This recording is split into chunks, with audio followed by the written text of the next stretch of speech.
discurso todo é muito perigoso, né? E muito perigoso, inclusive, contra nós mesmos.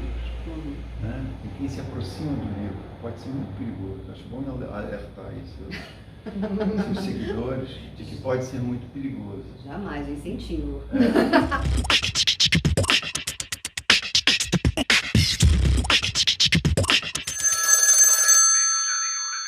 Ontem de manhã, quando saí da sala para o quarto da empregada,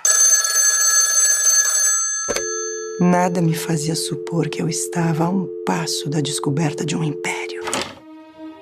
A um passo de mim.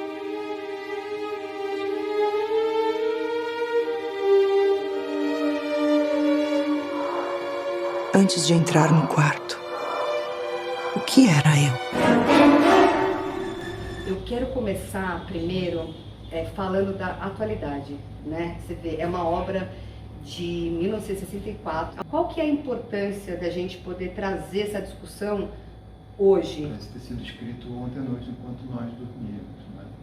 Então é muito relevante a questão do feminino que é colocado no texto, que é colocado de uma forma radical contra esse mundo que foi constituído pelos homens e para o uso dos homens, né? No qual a mulher era um elemento excluído desse universo, ela é uma barata, né? Também, não importa a cor dela, claro que no nosso país a gente sabe que a cor importa muito, diz muito quem é que está na base dessa pirâmide, quem é que está sofrendo os genocídios, né? Mais fortemente e primeiramente. Mas o feminino como um todo ele está fora dessa ordem no mundo masculino, né? Eu acho que isso é de uma modernidade, de uma coragem, de uma autora daquele período, uma coragem radical, né? Por isso é necessário voltar àquilo, né? Mas agora já com a mão da história, né? Nós já não estamos lá, né? Diretor, intérprete, equipe, não estão mais em 1960.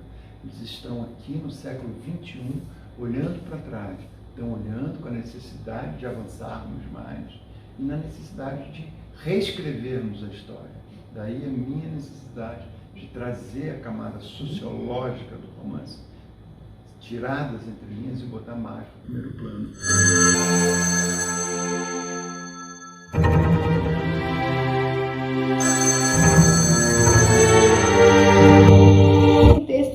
Que ele é muito subversivo, aí está a expertise da Clarice, né? Ela fala de religiosidade, que para mim, pelo menos, GH é uma herege, mas enfim, fala, né? Menciona de várias questões que são enfim, são delicadas ainda nesse tempo, né? Então eu concordo com você, uma personagem, ela é uma herege, profana, né? Porque justamente o texto traz ele coloca esse ponto de interrogação em tudo que é status quo, na religião, no nosso sistema moral. Então ele acaba sendo um filme perigoso, de certa maneira, que ameaça a estrutura toda na qual nós estamos todos aqui hoje inseridos. E eu acho que você falou um negócio também que sempre me chama a atenção, né? São fatos da vida cotidiana. É uma barata, é um ovo em cima da mesa, é um cego mascando chiclete no ponto de ônibus, né? E a gente poderia estar falando de eventos assim grandiloquentes, poderia ser uma machadada, poderia ser um grande acontecimento, mas não. Ela já está aí transgredindo, então ela está dizendo que uma barata pode sim causar um desmoronamento. Então quando ela faz isso, ela já está sendo absolutamente transgressora. Por quê? Porque essa não é a lógica do nosso mundo. Nunca você tem aí uma barata causando tudo isso. Na Clarice você tem uma barata causando isso. Então aí já começa, entende? A outra questão que me interessa muito também é que eu acho que o filme ele vai trazer essa questão humana, né, do que é ser um humano neste mundo. Mas fica muito evidente também a condição da mulher, entende? Por quê? Porque ela vai mostrar, né, ela traz a carência, a vulnerabilidade, o erro, a aceitação dos erros. Esse papo as mulheres conhecem muito, muito bem. os homens não são alfabetizados para isso, né? Sim, é uma situação, é assim que é, né? Então, nós mulheres vamos reconhecer aquilo tudo com muita facilidade, né? Esse lugar, entende? De estar subjugada, de ser oprimida, de ser excluída, né? A barata excluída, a barata imunda, a mulher, os pretos, a empregada doméstica que fizesse essa função, né? Então, considerada subalterna por muitos. Então, veja como que o filme, ele em si, ele já arrebenta com essa lógica vigente, né, hegemônica. Eu, como mulher, tenho totalmente consciência de que eu estou trabalhando na contracorrente da linguagem hegemônica, plano e contraplano, ditada pelo mercado, de como deve ser feito um filme comercial, eu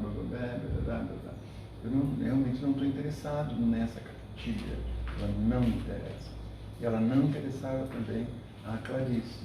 Nesse sentido, eu assino embaixo, quando ela diz que é uma escritora amadora, eu sou um diretor amador, né, para poder manter a minha liberdade também. Então, nós estamos falando de uma linguagem de contracorrente. Né? Então, talvez hoje a gente esteja com uma conversa instaurada. Então, existe um diálogo. Então, acho que assim, é muito interessante que o filme chegue hoje, 60 anos depois, né, 2024, porque talvez agora exista mais espaço para a conversa, mas a gente não tem ainda a mudança efetivada. Em lugar nenhum, né? do mundo. Em lugar nenhum do mundo. Sim, sim. Mas chega em boa hora, uma hora que existe espaço para discussão, espaço para conversa. Você disse assim, eu peguei aquilo que estava nas entrelinhas. Eu gosto sempre de dizer que não, que as coisas estavam já nas linhas, porque tem muita coisa escrita, né? Janair, como era o nome dela? Ai, não lembro, então eu não lembro o nome. A Janair usava um uniforme marrom ou preto que a tornava invisível. Invisível, tá aí, palavra do jargão das conversas de hoje, né? A invisibilidade. Então, assim, já estava nas linhas, estava escrito. E isso aqui nós não tivemos capacidade de fazer a leitura em 64. Nós não até hoje fizemos, e até hoje, né? Ainda. Até hoje isso é muito mal lido, entende? Por especialistas em Clarice, inclusive. Né? Muitas vezes leio teses, livros, etc., de especialistas em que não há Janaíra ali. Não é citada, entende? Ela Isso diz muito, né, sobre um especialista. Muito, né? Não, diz muito sobre a universidade, que ele é professor. Sobre a cabeça. Sobre a ideologia. Sobre a nossa forma de pensar. E às vezes quando citam como dizendo assim, bom, GH, uma escultora, né, que mora uma cobertura, um prédio do Rio de Janeiro, despediu a sua empregada, mandou a empregada embora. Então, você tira a ação da Janaíra. Sim. Janaíra não tem atitude. Quem normalmente deveria ter atitude é a patroa.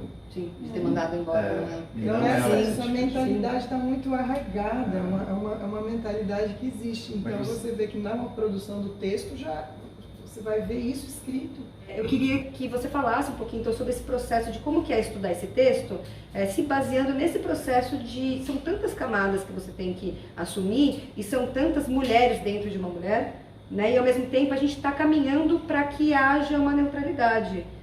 É muito complexo isso, né? Imagina. É o caminho oposto àquilo que se pretende atingir, né? Um pouco como está no prefácio do próprio livro, ela diz isso. Assim, você vai para o oposto. Então, assim, a gente não usou os métodos habituais de sempre, né? Tô falando eu, assim, como atriz, intérprete, assim, esse tipo de construção que eu sempre fiz, eu não pude aplicar. Então eu tive que fazer percorrer um caminho rumo ao desconhecido, um caminho que eu não sabia trilhar, um caminho que eu não tinha um mapa. Então isso foi mais difícil. Isso foi o trabalho. O trabalho foi esse. E não tinha aquelas pedrinhas ali, ó, sabe? Já uma dica da trilha. E eu precisei de muita confiança no Luiz, nessa parceria que dura muitos anos. Então também não é assim, vamos fazer um filme, vamos, aí a gente começa a rodar, então vamos preparar e vamos começar a rodar. Não. Eu tenho uma história de 20 e tantos anos de trabalho com o Luiz, em que essa linguagem entre nós foi sendo construída. Então, é uma linguagem criativa, é uma gramática da criação. E não só confiança, né, no trabalho, nas obras do Luiz. Então, eu sei que ele é um diretor excelente, magnífico. Não é esse tipo de confiança apenas, mas é uma confiança nesse artista, né, nesse ofício sagrado que a gente realiza. Então, é um pouco isso. Eu preciso encerrar. Por hora. Por hora. Eu vou encerrar por hora. Eu fico muito, muito contente e quero te dar parabéns de ver, enfim, até eu na minha formação de atriz, ver realmente um salto tão bem dado e tão corajoso como o seu nesse filme e tão bem realizado. Porque mais que saltar, é você saltar com voar. Você conseguir se realmente se libertar das amarras e saltar de verdade, sabe? Pessoal, a gente queria convidar todos vocês para ocuparem as salas de cinema a partir do dia 11 de abril. A Paixão Segundo GH. Esperamos vocês.